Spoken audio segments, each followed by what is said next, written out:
मोक्षमार्गस्य नेतारं वेत्तारं सर्वभूवृतां ज्ञातारं विश्वतत्त्वानां वन्दे तद्गुणलब्धये वन्दे तद्गुणलब्धये।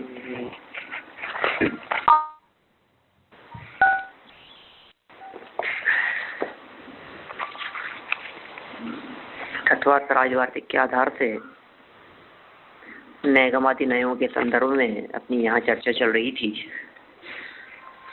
और इस चर्चा में कल हमने यहाँ ऋजु सूत्र नए संबंधी बात को प्रारंभ किया था।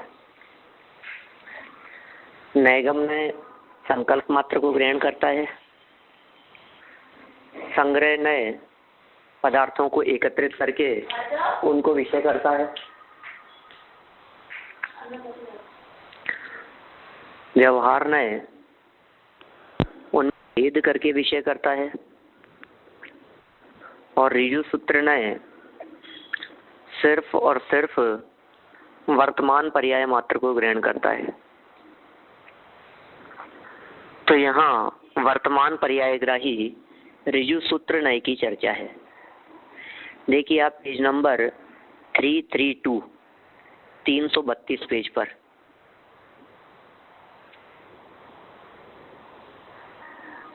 पच्यमान इस नए का विषय है।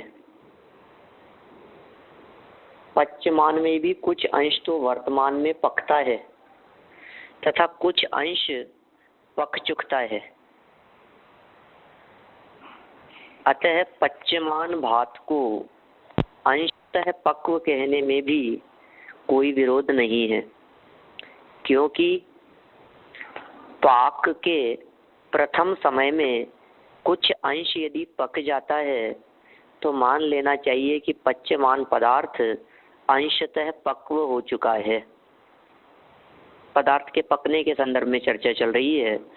कुछ पके हुए को भी पका हुआ कह सकते हैं, पक रहा है, पका हुआ है ना। ये सारे जो वर्तमान सूचक शब्द हैं ये सब, तो कुछ पका है, कुछ पक रहा है, कुछ पक चुका है, तब के लिए पक्व शब्द का प्रयोग किया जा सकता है। ये सब पच्यमान है। यदि नहीं पकता है तो द्वितीय आदि क्षणों में भी पकने की गुंजाइश नहीं हो सकती। माने यदि वो पका है, थोड़ा बहुत पका है तो आगे के समय में भी पकेगा, और यदि अभी वो भात नहीं पका है तो आगे 2 समय बाद में पक जाएगा, इसकी भी कोई गुंजाइश नहीं हो सकती। क्योंकि जो पहले समय में थोड़ा बहुत भी नहीं पका है वो दूसरे समय में अधिक कैसे पकेगा। ख्याल में आ रही है ना बात। माने कुछ हुआ है कुछ परसेंटेज में, तो अब तो उसको आगे बढ़ने की संभावना है। आगे बढ़ने की बात कब कही जाएगी। अतः पाक का ही अभाव हो जाएगा। उस दशा में स्यात् पच्यमान ही कह सकते हैं, क्योंकि जितने विशद रंधे हुए भात में पक्व का अभिप्राय है उतना पाक अभी नहीं हुआ है। स्यात् पक्व भी कह सकते हैं, क्योंकि किसी भोजनार्थी को उतना ही पाक इष्ट हो सकता है। देखो, स्यात् पच्यमान भी कह सकते हैं और स्यात् पक्व भी कह सकते हैं। पक रहा है यह भी कहा जा सकता है, और पक चुका है ये भी कहा जा सकता है, क्योंकि किसी व्यक्ति को हो सकता है उतना ही पका हुआ इष्ट हो। इसी तरह से क्रियमाण में भी अंशतः कृत व्यवहार, भुज्यमान में भी अंशतः भुक्त व्यवहार और बध्यमान में भी अंशतः बद्ध व्यवहार आदि कर लेना चाहिए। इस तरह से 3 प्रकार के व्यवहार किए जा सकते हैं उसमें। देखिए, जिस समय प्रस्थ से धान्य आदि मापा जाता हो उसी समय उसे प्रस्थ कह सकते हैं। वर्तमान में अतीत और अनागत से धान्य का माप तो होता ही नहीं है भाई। जिस समय नापेंगे उसको तभी उसको प्रस्थ कह सकते हैं। अभी वर्तमान में हम वो पिछला पहले कभी उससे नापा था या भविष्य में नापेंगे तो उससे कोई धान्य का माप तो हो नहीं सकता। पहले कितना तुल चुका है, उससे अनाज का क्या मापदंड निकलेगा, भविष्य में कितना तोला जाएगा, उससे वर्तमान के धान्य का कैसे माप निकलेगा। तो भूत और भावी से तो धान्य का माप होता नहीं है, वर्तमान से ही उसका माप हो सकता है। इस नय की दृष्टि से कुंभकार व्यवहार नहीं हो सकता,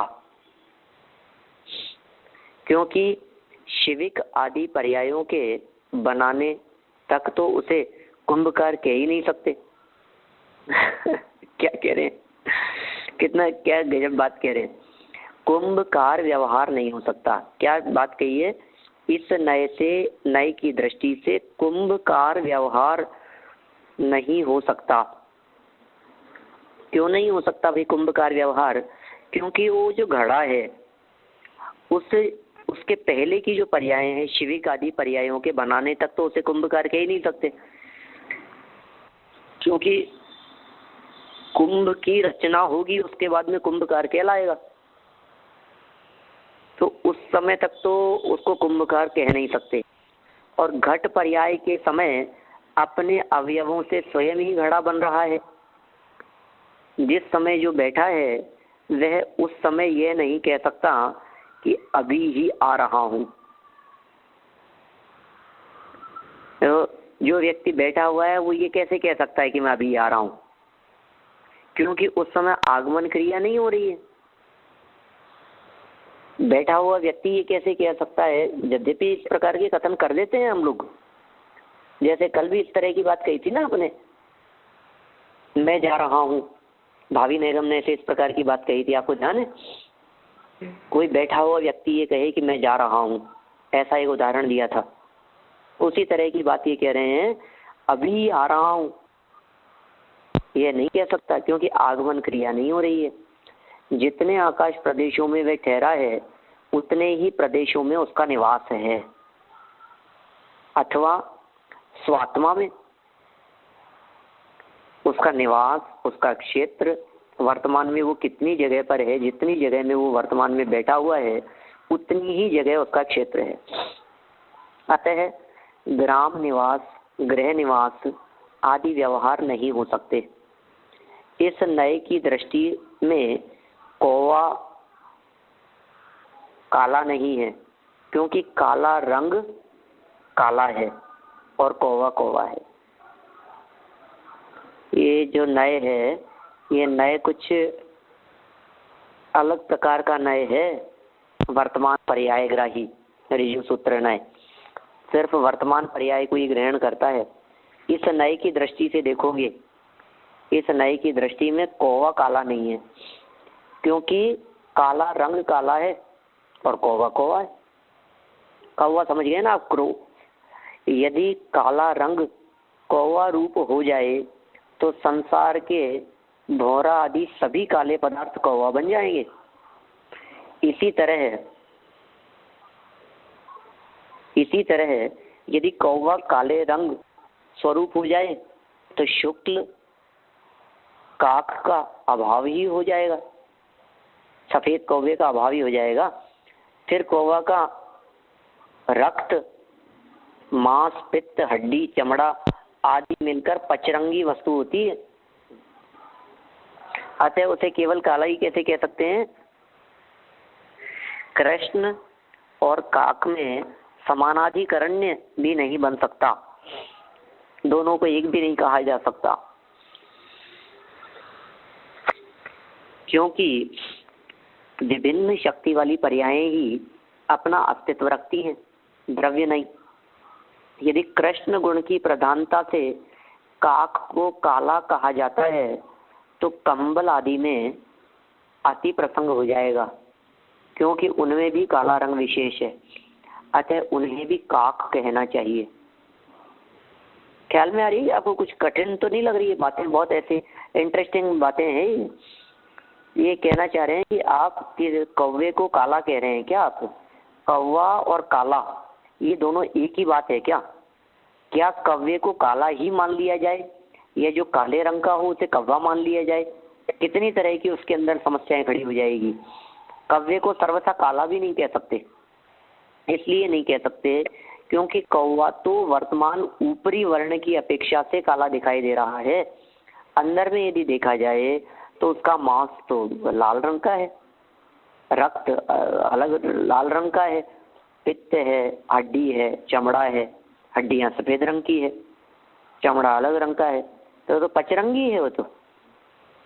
बोलिए न्याय शास्त्रों में यदि ये आचार्य इस प्रकार का कथन न करे तो कौन व्यक्ति मानेगा कि कौवा पचरंगी है? पचरंगी कह दिया गया है, 5 रंग वाला है वो। तो ये कह रहे हैं कि यदि आप वो काले रंग के साथ में ही काक का समानाधिकरण करते हो तो भी बहुत बड़ी समस्या आ जाएगी। तो कंबल भी काला होता है।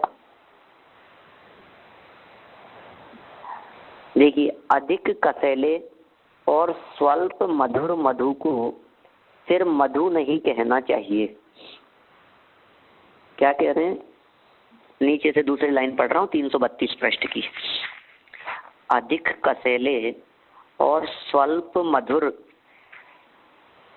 मधु को, मधु मतलब शहद, फिर मधु नहीं कहना चाहिए।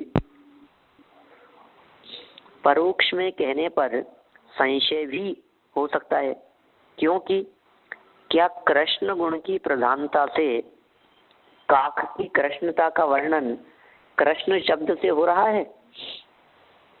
कृष्ण गुण की प्रधानता से, कृष्ण मतलब काला।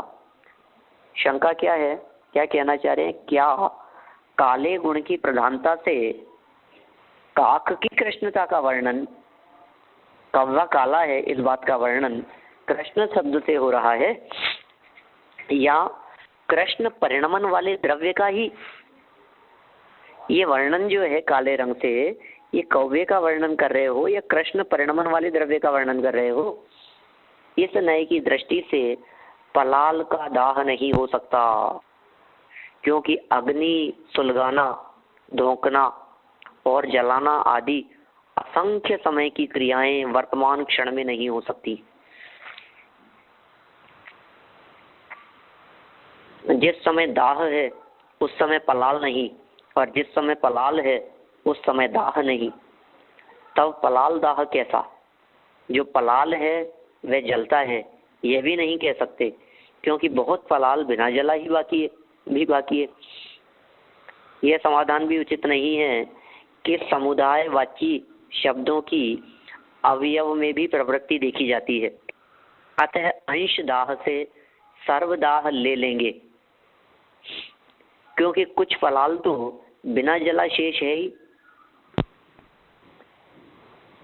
थोड़े बहुत के अंदर भी पूर्णता की प्रवृत्ति कही जा सकती है ना। यदि संपूर्ण दाह नहीं हो सकता तो पलाल दाह ये प्रयोग ही नहीं करना चाहिए। यदि संपूर्ण दाह नहीं हो सकता, अतः एक देश दाह से पलाल का दाह माना जाएगा, तो उसमें अदाह नहीं होगा, तो आपके वचन भी संपूर्ण रूप से पर पक्ष के दूषक नहीं हो सकते। अतः एक देश के दूषक होने से उन्हें सर्वथा दूषक ही माना जाएगा, किसी भी तरह अदूषक नहीं होंगे, और इस तरह उनमें स्वपक्ष अदूषकत्व और साधकत्व भी नहीं होगा। यदि अनेक अवयव होने से कुछ अवयवों में दाह होने से सर्वत्र दाह माना जाता है, तो कुछ अवयवों में अदाह होने से सर्वत्र अदाह क्यों नहीं माना जाएगा? समझ में आ रही है क्या? देखिए, पलाल एक जलने वाली वस्तु है। ये वस्तु के संदर्भ में ऐसी बात कर रहे हैं कि ये वस्तु आदि जली है। अब आदि जली है तो अब वो पलाल जला के नहीं जला, क्या कहा जाए? यदि ये कहते हो कि पलाल जला, तो ये शंकाकार की शंका है कि कैसे कह सकते हो कि पलाल जल रहा है या जला है, क्योंकि अभी तो बिना जला हुआ बाकी है। तो आप यदि ये कहते हो कि साहब थोड़ा बहुत जल गया है ना, इसलिए हम ये मान लेते हैं कि थोड़ा और जल जाएगा तो इसको जल गया ऐसा मान लो, माने आंशिक जलने से उसे जल गया या पूरा जल रहा है ऐसा मान लो। तो शंकाकार की शंका है कि यदि आंशिक अवयवों के या कुछ अंश में उसके जल जाने से उसे जला हुआ मान लिया, तो फिर कुछ अंश में नहीं जलने से उसे पूरा नहीं जला ऐसा क्यों नहीं मान रहे हो? ख्याल में आई बात? दो हिस्से हो गए ना। आप मान लीजिए कोई लकड़ी है, वो लकड़ी आधी जल गई, जल रही है, और आधी बिना जली है। हमें पूछा जली कि नहीं जली, आपने कहा जल गई। वह कैसे कह रहे हो कि जल गई? इसलिए कह रहे हैं कि थोड़ी बहुत जल गई है तो जल रही है, जल जाएगी, बाकी जलने की योग्यता तो दिख ही रही है ना उसमें। थोड़ी बहुत भी नहीं जली होती तो फिर हम कह देते कि नहीं जली। अब थोड़ी जली है इसका मतलब और भी जल जाएगी। फिर शंकाकार की शंका ये है कि यदि आंशिक जल जाने से उसे पूरी को जली हुई मान लिया, तो अभी आंशिक बिना जली बची है, उससे आप उसको पूरी नहीं जली ऐसा क्यों नहीं कह देते हो? देखिए आगे, यदि सर्वत्र दाह है तो अदाह सर्वत्र क्यों नहीं। इसी तरह इस नए की दृष्टि से पान भोजन आदि कोई व्यवहार नहीं बन सकते। इस नए की दृष्टि से सफेद चीज काली नहीं बन सकती, क्योंकि दोनों का समय भिन्न भिन्न है। वर्तमान के साथ अतीत का कोई संबंध नहीं है। यह नए व्यवहार लोप की कोई चिंता नहीं करता। यहाँ तो उसका विषय बताया गया है। व्यवहार तो पूर्वोक्त व्यवहार आदि नयों से ही सज जाता है। पंडित जी समझ में आइए कि हाँ जी, ये समझ में आया क्या कि क्या कही इन्होंने? ये अंत में आकर के कह दी। हाँ पंडित जी, एक बात आती है कि हाँ, ये जो नई है वो सामान्य की बात करता है ना, विशेष की बात नहीं होती है। नहीं, कौन से नए की बात कर रहे हो आप? ये जो अभी है ये, हाँ रिजु सूत्र नए। वो सामान्य की किसने कहा सामान्य की बात करता है? क्योंकि आप आगे बोला ना कि कौवा काला काला बोलेगे तो काला तो एक उसका ये है ना, काला है, रंग है, तो सब में का तो ये दोष आएगा। हाँ देखिए, ये क्या कर रहा है एक्चुअल में, ये नए सामान्य की बात नहीं कर रहा है, ये वर्तमान पर्याय की बात कर रहा है। ये जो ऋजु सूत्र नए है, ये ऋजु सूत्र नए प्रेजेंट पोजीशन को देखता है, बस सिर्फ वर्तमान की बात करेगा, भूत की बात नहीं करेगा और भविष्य की चर्चा नहीं करेगा। अब वर्तमान की यदि चर्चा करता है तो किंचित मात्र भी आगे पीछे की चर्चा नहीं की जा सकेगी, थोड़ी बहुत भी आगे पीछे की चर्चा, क्योंकि आगे पीछे की चर्चा करते ही वो फिर वर्तमान में ही रहता। ठीक है ना? इसलिए ये बहुत बड़ी एक समस्या खड़ी होती है। तो फिर इससे तो सारा लोक व्यवहार ही खत्म हो जाएगा। ऐसे शंकाकार ने शंका की, उसका भी समाधान कर दिया। लोक व्यवहार समाप्त होता है तो उससे क्या फर्क पड़ता है कि क्यों लोक व्यवहार के समाप्त हो जाने से क्या फर्क पड़ेगा? क्यों नहीं पड़ेगा लोक व्यवहार के समाप्त हो जाने से फर्क? तो कहा अरे भाई, लोक व्यवहार चलाने के लिए और दूसरे नए हैं, निगम संग्रह व्यवहार ने, उनसे काम चलाओ आप। कोई जरूरी है इस ऋजु सूत्र नए का प्रयोग करने की? ये तो सिर्फ वर्तमान पर्याय मात्र को ग्रहण करता है, एक समय मात्र की पर्याय को ग्रहण करता है, बिल्कुल भी आगे पीछे की बात को ग्रहण नहीं करेगा। जो वस्तु हमने कहा कि ये देखो आप, ये पेपर क्यों काला कर रहे हो? सफेद पेपर है, कोई व्यक्ति उसके ऊपर काले निशान लगा रहा है, तो हमने ये कहा कि इस पेपर को क्यों काला कर रहे हो? तो ऋजु सूत्र ने ये कहता है कि जो सफेद पेपर है वो काला होता ही नहीं है, क्योंकि जब काला हो गया तो वो अलग था, जब सफेद था तब अलग था। सफेद ग्रहण करेंगे तो सफेद ही दिखेगा और काला ग्रहण करेंगे तो काला ही दिखेगा। सफेद से लेकर काले तक इस प्रकार का परस्पर में संबंध ये ऋजु सूत्र नहीं देखता। इस सूक्ष्म ऋजु सूत्र की अपेक्षा से इन्होंने यहाँ व्याख्या की है, जो एक समय मात्र की पर्याय को ही ग्रहण करता है, वर्तमान मात्र को ग्रहण करता है, आगे पीछे का किसी प्रकार का कोई संबंध अतीत से भी नहीं और अनागत से भी नहीं, किसी भी प्रकार का कोई संबंध नहीं दिखाई देता है। अतीत और अनागत के साथ में इस ऋजु सूत्र नय का कोई संबंध नहीं है।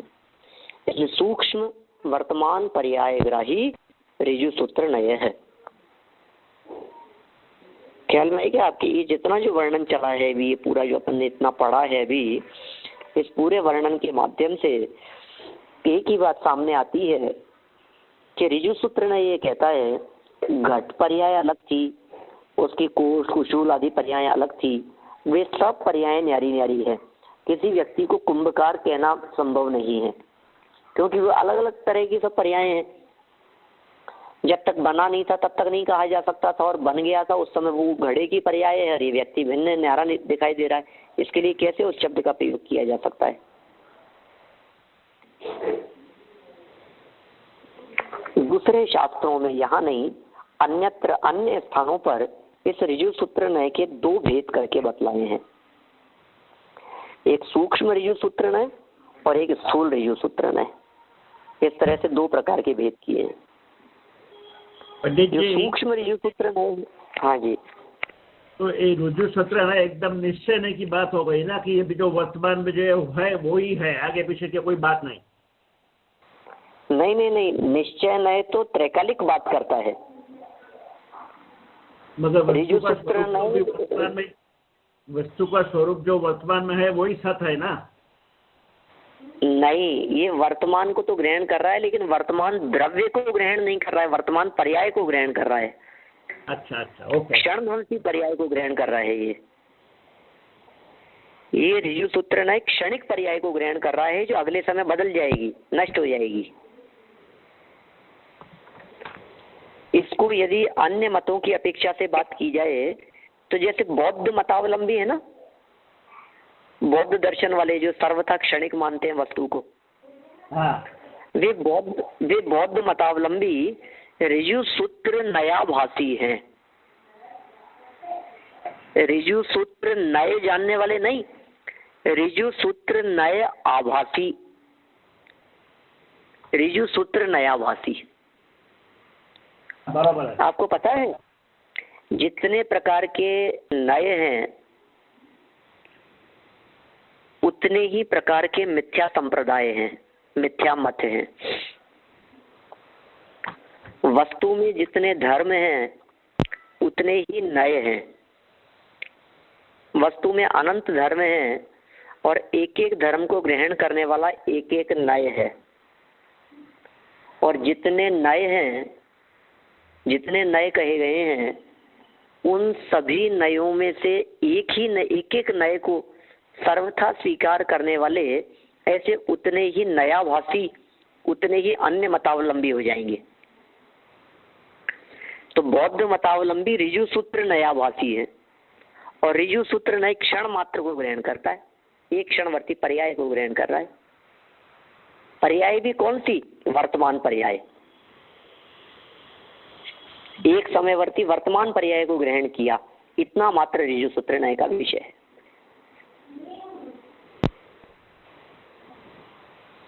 ठीक है, अब इसको मैं बता रहा था आपको, दूसरे ग्रंथों में जहाँ नय चक्र आदि ग्रंथ जहाँ बतलाए हैं, वहां इस ऋजु सूत्र नय को दो भागों में बांट दिया आचार्यों ने, सूक्ष्म ऋजु सूत्र नय और स्थूल ऋजु सूत्र नय।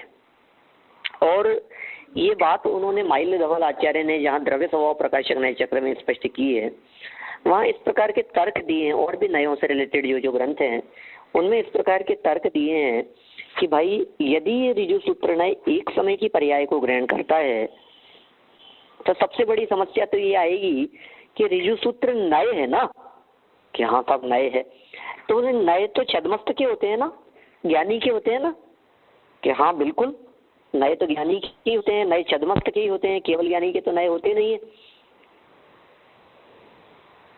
श्रावकों के होंगे, गृहस्थों के होंगे, मुनिराजों के होंगे, नए तो छद्मस्त दशा में ही होंगे, कि हाँ बिल्कुल। तो फिर ये बतलाओ कि छद्मस्त के ज्ञान का विषय क्या एक समय की पर्याय हो सकती है? क्या एक समय की पर्याय छद्मस्त के ज्ञान का विषय बन सकती है क्या? यदि एक समय की पर्याय छद्मस्त के ज्ञान का विषय ही नहीं बन सकती, तो फिर एक समय की पर्याय को ग्रहण करने वाला यह ऋजु सूत्र नय कैसे होगा? ऋजु सूत्र नय का स्वरूप क्या रहेगा? फिर ऋजु सूत्र नय नाम की कोई चीज ही नहीं बनेगी, क्योंकि केवल ज्ञान में तो ऋजु सूत्र नय होता नहीं है। छद्मस्त के होगा ऋजु सूत्र नय, और छद्मस्त एक समय की पर्याय को जानता नहीं है क्या, तो फिर ऋजु सूत्र नय का क्या स्वरूप रह जाएगा? फिर वर्तमान पर्याय को ग्रहण करने वाला इसका क्या मतलब रह गया? तो हटा दो इस नय को, कोई मतलब ही नहीं है। तो फिर समाधान किए कि भाई ऋजु सूत्र नय दो प्रकार का है। ये जो एक समय मात्र की पर्याय है ये सूक्ष्म ऋजु सूत्र का विषय है, सूक्ष्म ऋजु सूत्र नय का विषय है। एक स्थूल ऋजु सूत्र नय है जो स्थूल पर्यायों को ग्रहण करता है, उसकी दृष्टि से वर्तमान थोड़ा सा बड़ा हो जाता है। वैसे तो वास्तविक वर्तमान एक समय मात्र का ही है। सच्ची बात तो यह है कि वास्तव में वर्तमान जो है वो एक समय मात्र का ही होता है, लेकिन फिर भी इस वर्तमान को हम थोड़ा सा लंबा कर सकते हैं। उदाहरण के तौर पर आज 30 जनवरी है, 30 जनवरी, आज वर्तमान की बात कर रहे हैं अपन, तो ये वर्तमान हो गया 24 घंटे का,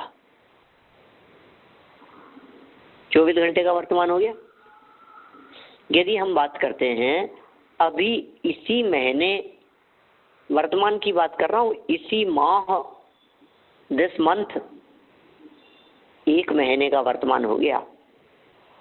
और इसी वर्ष जब हम बोलते हैं, इसी साल की बात है, तो एक साल का वर्तमान हो गया।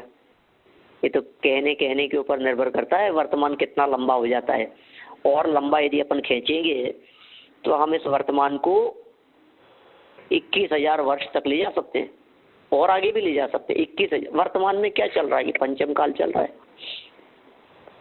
पंचम काल चल रहा है, अभी चल रहा है वर्तमान में। अभी कौन सा काल है बताओ, अभी कौन सा काल चल रहा है? इसके जवाब में कोई व्यक्ति अपेक्षा न समझ करके ऐसा जवाब देवे कि अभी तो रात्रि काल चल रहा है। आपके यहाँ दिन है, हमारे यहाँ रात्रि है, तो कोई व्यक्ति ये कहे कि अभी कौन सा काल चल रहा है, तो हमने कहा कि भाई रात्रि काल चल रहा है, तो ये 12 घंटे का हो गया वर्तमान। और कोई दूसरा व्यक्ति ये कह सकता है कि अभी तो पंचम काल चल रहा है, तो 21,000 वर्ष का वर्तमान हो गया। और भी लंबा हो सकता है वर्तमान, वर्तमान 24 ऋषभ देव से लेकर महावीर स्वामी तक 24 तीर्थंकर। कौन सी 24 के? भूतकाल की 24 के हैं कि वर्तमान के हैं ये तीर्थंकर? ऋषभ देव वर्तमान के तीर्थंकर है कि भूतकाल के? कहेंगे सब वर्तमान के। कब हुए थे? एक कोड़ा कोड़ी सागर पहले। कोड़ा कोड़ी सागर पहले वाले भी वर्तमान हो गए हैं। वर्तमान 24 कहलाती है। वर्तमान में उंडाव सर्परी काल चल रहा है 10 कोड़ा कोड़ी सागर का। ये सब वर्तमान, स्थूल वर्तमान के प्रयोग हैं। वर्तमान में हमारी मनुष्य पर्याय चल रही है। अभी हम कौन सी पर्याय में हैं? मनुष्य पर्याय में। अभी शब्द का प्रयोग है ना। जैसे देखो हमारे विद्यार्थी आते हैं बहुत सारे, जो यहाँ से शास्त्री करके निकल चुके होते हैं ना, कई बार शिविरों में कहीं मिलते हैं। हम उनसे पूछते हैं क्यों भैया क्या कर रहे हो, अभी क्या कर रहे हो? तो वो क्या जवाब देता है? भाई साहब बीएड कर रहा हूँ, भाई साहब एमबीए की तैयारी चल रही है ना। मतलब कुछ भी, कोई ने आज तक मुझे ऐसा जवाब नहीं दिया कि भाई साहब अभी तो आपके साथ में बात कर रहा हूँ। मैंने प्रश्न क्या किया, और अभी क्या कर रहे हो? अभी क्या कर रहे हो? भाई साहब आपके साथ में बात कर रहा हूँ अभी। तो अभी को वो कितना मानता है वो? अभी माने हमने पूछा अभी क्या कर रहे हो, वर्तमान में क्या कर रहे हो, उसका जवाब क्या दिया जाता है? उसका जवाब दिया जाता है 2 साल का वर्तमान, 1 साल का वर्तमान, 5 साल का वर्तमान। अभी तो मैं शास्त्री कर रहा हूँ, अभी तो मैं ये कर रहा हूँ, अभी तो मैं इंजीनियरिंग कर रहा हूँ। तो मतलब वो अपने आप को उस चीज से वर्तमान में कितना तन्मय मान करके चलता है कि 2-3 साल का वर्तमान है वो हमेशा। कि जब पूछो 6 महीने बाद भी मिला, फिर पूछे क्या कर रहे हो? कि वही कर रहा हूँ, एमबीए कर रहा हूँ। फिर 2 महीने बाद फिर मिला, फिर अब क्या कर रहे हो? अभी भी क्या गजब करते हो यार, जब देखो तब एक ही काम करते रहते हो क्या? माने वो व्यक्ति अपने उस वर्तमान के 2-3 साल के पीरियड में अपने आप को इतना ज़्यादा उससे तादाद में मान करके चलता है कि वो ये मैं यही हूँ और मैं यही कर रहा हूँ। हमें भी इसके अंदर कोई ऐतराज़ नहीं होता, कभी किसी प्रश्न पूछने वाले को भी ऐतराज़ नहीं होता और जवाब देने वाले को भी ऐतराज़ नहीं होता, न सुनने वाले को होता है न सुनाने वाले को होता है, क्योंकि हम सभी इस बात को बहुत भली भांति जानते हैं कि वर्तमान कई प्रकार का होता है। कभी कभी तो ऐसा आश्चर्य होता है कि जब हम ये कहते हैं किसी भी बात के बारे में कि साहब ये कब की बात है, अरे पंडित साहब आज की बहुत पुरानी बात है। फिर हम पूछते हैं कि बहुत पुरानी मतलब कितनी, तो ये कोई 22-25 साल पुरानी बात होगी। बहुत पुरानी बात है, 25 साल पुरानी बात होगी कि अच्छा। अब कभी कभी ऐसा कह देते हैं कि अरे ये तो अभी की बात है। कौन सी बात के बारे में? अभी 2000 साल पहले आचार्य कुंदकुनी तो अभी हुए हैं, ये तो अभी की बात है जो बंटवारा हुआ है। अभी कितने साल पहले? ज्यादा से ज्यादा 2000 साल, इससे ज्यादा थोड़ी ना, अभी की बात है। माने 2000 साल पुरानी बात को भी अभी कह देता है और 20-25 साल पुरानी बात के बारे में भी हम क्या कह देते हैं? बहुत पुरानी बात है साहब, बहुत पुरानी बात है। ये डिपेंड करता है वक्ता के ऊपर। वक्त और अभिप्राय नय है, इसीलिए कहा गया है वक्ता का अभिप्राय नय कहलाता है। अब उस वक्ता का क्या अभिप्राय है, वो किस बात को किस तरह से प्रस्तुत करता है। माने कभी तो हजारों साल पहले की बात को भी वर्तमानवत प्रतिपादित कर देवे और कभी थोड़ी सी बात को भी बहुत पुरानी बतला करके प्रतिपादित करे। अगर वक्त और अभिप्राय नय है, ज्ञात और अभिप्राय नय है। ज्ञाता का और वक्ता का अभिप्राय नय कहलाता है। किस अभिप्राय से बात कही जा रही है, किस अपेक्षा से बात कही जा रही है, ठीक है ना। बढ़े हम आगे। ऋजु सूत्र की बात हो गई, वर्तमान पर्यायग्राही। आप इसके आगम में प्रयोग देखेंगे, अपने बोलचाल की भाषा में प्रयोग देखेंगे तो आपको बड़ा अटपटा सा लगेगा, बड़ा मजा आएगा। थोड़ा गंभीरता से आप देखेंगे, सोचेंगे उसके बारे में कि मैं बोल क्या रहा हूँ, वास्तव में सच्चाई क्या है, क्या यही सच्चाई है। अभी क्या कर रहे हो? कंप्यूटर पे बैठा हूँ। गजब हो गया, कंप्यूटर पे बैठा हूँ। देखो कैसा, जब हम लैपटॉप पे बैठते हैं ना, दुनिया में आज तक कोई व्यक्ति लैपटॉप पे बैठा नहीं होगा, आज तक कोई व्यक्ति कंप्यूटर पे बैठा नहीं होगा। कंप्यूटर पे बैठता है कि चेयर पे बैठता है? बैठते चेयर पर हैं, बोलते क्या हैं हम ऐसा स्वाध्याय में बैठे हैं। स्वाध्याय में बैठे हो कि दरी पे बैठे हो कि चटाई पे बैठे हो कि चेयर पे बैठे हो? नहीं, स्वाध्याय में बैठे। स्वाध्याय चल रहा है, उस पूरे प्रोसेस को अभी क्या चल रहा है? अभी तो स्वाध्याय चल रहा है। अभी किस विषय पर स्वाध्याय चल रहा है? कि अभी 2-3 साल तक चलेगा ये राजवार्तिक पर स्वाध्याय, ज़्यादा बल्कि 2-3 साल से भी। तो भी मतलब व्यक्ति को ऐसा लगता है अरे इतना लंबा अभी चल रहा है। आगे पीछे भी उसके लिए वर्तमान शब्द का प्रयोग। हम आपसे पूछते हैं, भगवान महावीर स्वामी को सम्यक दर्शन कौन सी पर्याय में हुआ था? बताइए, महावीर स्वामी के जीव को सम्यक दर्शन कौन सी पर्याय में हुआ था? सिंह की पर्याय में। सच में सिंह की पर्याय में? देखो कितना स्थूल कथन हो गया ना। अब होगा ही, क्या करें, कथन में क्या कहेंगे और यही कहेंगे। आप सबका जवाब बिल्कुल सही है, सिंह की पर्याय में। बट सिंह की पर्याय तो 20 वर्ष, 20 साल की उसकी पूरी जिंदगी की बात कर दी आपने। तो हमने सम्यक दर्शन क्या 20 साल तक होता रहा उसको? आप तो इस तरह की बात कर रहे हैं जिस तरह के हमने किसी भी बात के बारे में पूछा तो का मनुष्य पर्याय में, देव पर्याय में। 20 सागर की आयु थी उसकी और देव पर्याय में। हमने ये पूछा कि सीता का जीव रावण को संबोधन करने के लिए कब गया था? बोले देव पर्याय से।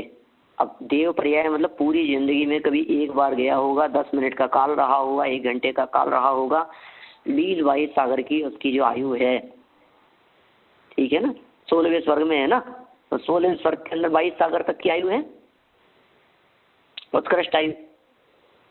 और प्रतीन्द्र है वहाँ, तो 20-22 सागर, 21-22 सागर के आसपास की उनकी आयु होगी।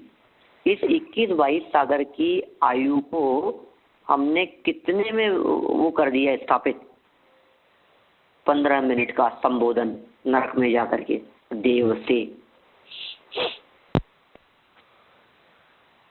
घटना घटी है सम्यक दर्शन की शेर की पर्याय में, एक समय मात्र के लिए, सेकंड का संख्यात्मा भाग आत्मदर्शन, सम्यक दर्शन की प्राप्ति, भेद विज्ञान, त्रिकाली ध्रुव का अवलंबन, कितना सा काम हुआ होगा वो, कितना क्षणिक हुआ होगा ना, फास्ट बिल्कुल फट से हो गया बस। उसके पहले भी नहीं सम्यक दर्शन, और उसके बाद में जो कोई भी कायम रहा हो जैसी भी बातें, लेकिन सम्यक दर्शन हुआ तो वो पूरे शेर की पर्याय में, ऐसे हमने आपको खत्म करके बतला दिया। किसी व्यक्ति ने एक क्षण मात्र के लिए कोई काम किया और हमने पूरे जिंदगी भर के लिए उस शब्द से, उस संज्ञा से, उस पाप से, उस अपराध से उससे संबोधित कर दिया। ठीक है, कैसे संबोधित कर दिया? एक क्षण मात्र से, ये तो चोर है, अरे ये तो चोर है, कैसे कह दिया ये चोर है? तो एक बार चोरी करते हुए पकड़ लिया था, तो चोरी करते हुए जब पकड़ा था वो उस अवस्था में चोर था ना। आज की तारीख में भी चोर है क्या? आज भी वो कहते हैं ना, लम्हों ने खता की थी सदियों ने सजा पाई। एक क्षण के लिए किसी व्यक्ति के हाथ से किसी प्रसंगवश कहीं कोई गोली चल गई और किसी की हत्या हो गई, अब जिंदगी भर के लिए वो क्षण कितना टाइम लगता है? बटन दबने में, उंगली चलने में, चक्कू चलने में, कुछ गिर जाने में, या कोई झड़प हो गई, किसी से कुछ हो गया, कोई घटना तो क्षण मात्र की है ना। वो क्षण मात्र की घटना ने क्या कर दिया? उसको जिंदगी भर के लिए हत्यारा कर दिया, हमेशा के लिए हत्यारा हो गया वो। ऐसे प्रयोग, ये सब ऋजु सूत्र न्याय के प्रयोग दिखते हैं अपने को। ठीक है, आगे बढ़ता हूँ, इससे थोड़ा सा और सूक्ष्मता में चलेंगे। अब आगे जो 3 प्रकार के नयों की चर्चा आने वाली है, वे 3 प्रकार के नयों का एक अलग ग्रुप है, उनका एक जोड़ा है परस्पर में। शब्द, समविरूढ़ और एवं भूत। और शब्द, समविरूढ़ एवं भूत, इन तीनों प्रकार के नयों के संदर्भ में उदाहरण भी कॉमन चलते हैं। वैसे इंद्र, शक्र, पुरंदर एक कॉमन उदाहरण है जो तीनों के रूप में प्रतिपादित किया जाता है, बतलाया जाता है। शब्द नय को समझाने के लिए भी, समविरूढ़ को समझाने के लिए भी, और एवं भूत को समझाने के लिए भी, तीनों के लिए इस प्रकार का प्रयोग किया जाता है। अभी इनको अपन ने 2 भागों में विभाजित किया था। नैगमादि जो 7 नय हैं, इन 7 नयों को 2 भागों में विभाजित किया था, एक द्रव्यार्थिक और दूसरा पर्यायार्थिक। द्रव्यार्थिक नय में नैगम, संग्रह और व्यवहार को शामिल किया, और पर्यायार्थिक नय में ऋजु सूत्र, शब्द, समविरूढ़ और एवं भूत, इन नयों को शामिल किया पर्यायार्थिक नय में। तो 3 द्रव्यार्थिक और 4 पर्यायार्थिक। अभी क्या है, अपने को शास्त्रों में 3 प्रकार के नय और मिलते हैं, जिनका नाम है अर्थ नय, ज्ञान नय और शब्द नय। ज्ञान नय, अर्थ नय और शब्द नय।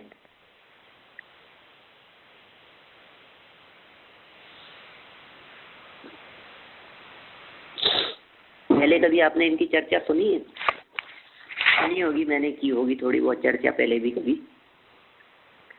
ज्ञानात्मक वस्तु को विषय बनावे वो ज्ञान नय है, अर्थात्मक वस्तु को विषय बनावे वो अर्थ नय है, शब्दात्मक वस्तु को विषय बनावे वो शब्द नय है। की है मैंने पहले चर्चा इसके संदर्भ में थोड़ी बहुत, प्रसंगवश कभी कहीं आप लोगों से।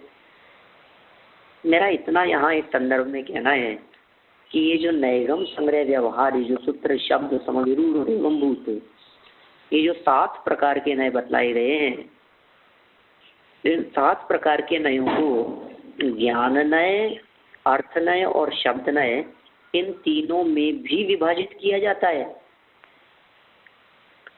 माने ज्ञान नय, अर्थ नय और शब्द नय में भी ये 7 नय गर्भित हो जाते हैं। कैसे गर्भित हो जाएंगे? किसके माध्यम से किन बातों को विषय किया जाएगा? जो लोग लिखते हैं वो नोट कर सकते हैं। नैगम नय 2 प्रकार का है, ज्ञानात्मक भी और अर्थात्मक भी। तो नैगम नय का विषय ज्ञान नय रूप भी है और अर्थ नय रूप भी है। पहले तो ज्ञान नय, अर्थ नय और शब्द नय स्पष्ट होने चाहिए अपने उपयोग में। जहाँ ज्ञानात्मक पदार्थों को विषय किया जा रहा हो, कल्पना लोक की बातों को विषय किया जा रहा हो, न काल्पनिक बातों को जहाँ विषय किया जा रहा हो, उपयोग की बातों को, वो कहलाएगा ज्ञान नय। जहाँ वस्तु को विषय किया जाएगा, पदार्थ को, वो कहलाएगा अर्थ नय।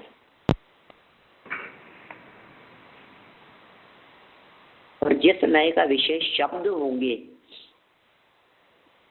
शब्द जिस नय के विषय हैं, वो कहलाएगा शब्द नय। अब इनमें हम बात कर रहे हैं नैगम नय के संदर्भ में। तो नैगम नय तो ज्ञानात्मक और अर्थात्मक दोनों प्रकार का है, ठीक है। फिर संग्रह, व्यवहार और ऋजु सूत्र, ये तीनों अर्थ नय हैं।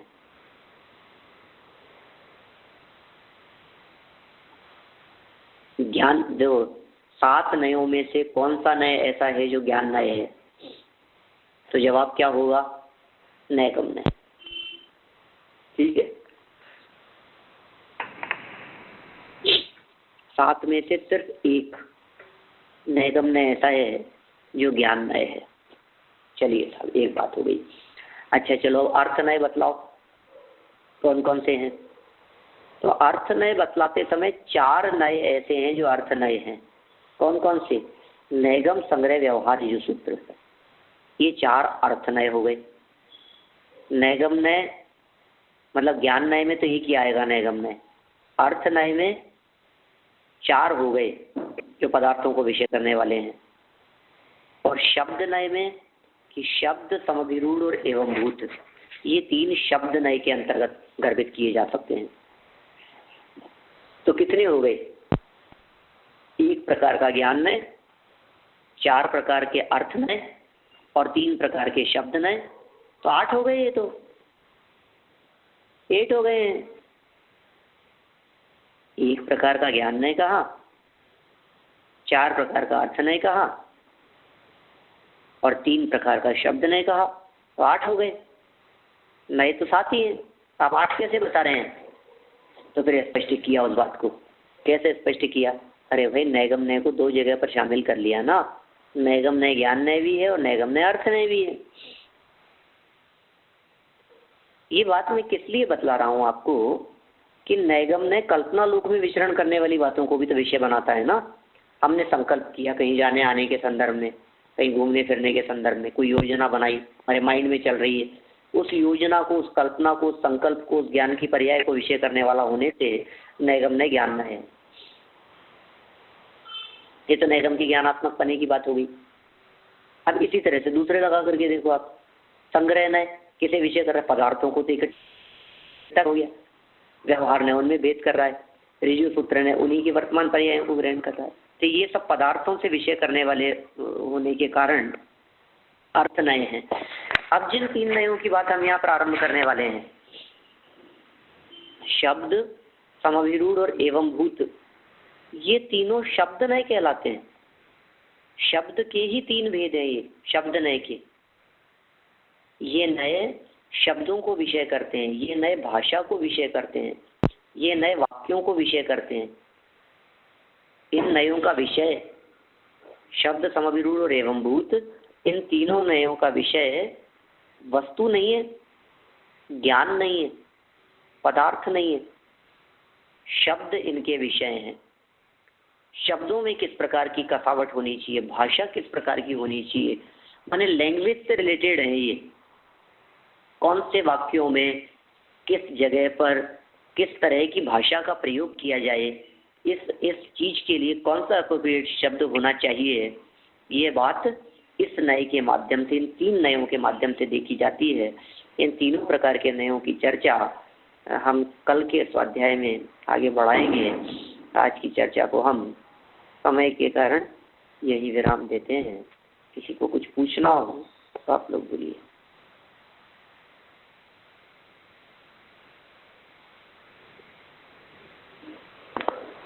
यदि नहीं पूछना है फिर हम जनवाणी।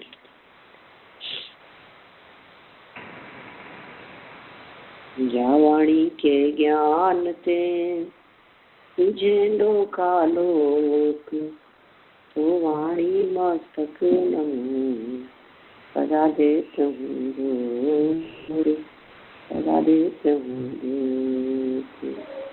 गुरु।